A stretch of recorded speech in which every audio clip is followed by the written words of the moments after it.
Ano yung mindset na kinailangan mong i-recalibrate inside you to keep pushing forward? Actually, yung nung mag-isa And na kaya ako ako, tinatanong to because yung mga nakikinig sa atin Yeah. na takot lumundag. yeah, nakakatakot talaga. You have to face the fear. Hindi pwedeng hindi ka matakot kasi yung takot ko noon ang nagbigay ng hyper awareness sa utak ko na talagang magpursige at magtatawag at kumuha ng client kasi ayokong, syempre pride natin, Yeah. we have to be the provider. Ayokong Yes. yung misis ko yung nagbibigay ng pera sa akin. It should be the other way around, Yes, di ba? yes. So yun ang so noon talagang gising na gising ako. Hindi na kailangan ng kape. Yung takot na lang na yung pera na unti-unting nawawala sa bank account, dapat ma-replenish mo yon and more. Right.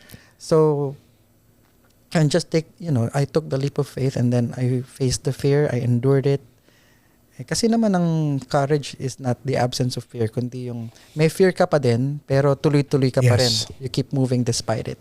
Now, from when did you when you felt na medyo nararamdaman ko na yung lupa, when you did that, dito tayo as human beings, dito tayo natitempt na biglang mag-slow down di ba? Mm-hmm.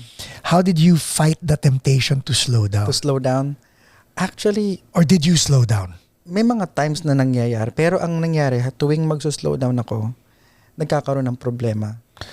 And yun ang dun ulit ako sa hyper awareness mode na kailangan ma-solve ko yung problema. So I force myself to work hard kasi may problemang dumating. Dapat hindi na to maulit or dapat gumawa ako ng sistema na hindi na mangyayari ito at magiging smooth na in the future. Kasi yung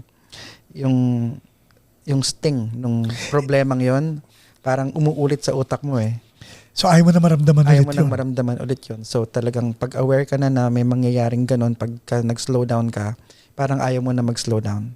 Eventually, you decided to acquire properties yourself, di ba? Yeah. So real estate investor ka na rin. Yeah, awa ng Diyos.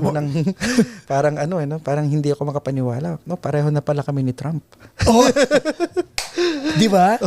Anong fee? Kasi nung pipirmahan ko yung list ng una kong tenant, muntik ko nang pirmahan yung tenant portion kasi sanay akong pumirma ng tenant ako. Sabi ko, hindi na pala ako tenant, landlord na pala.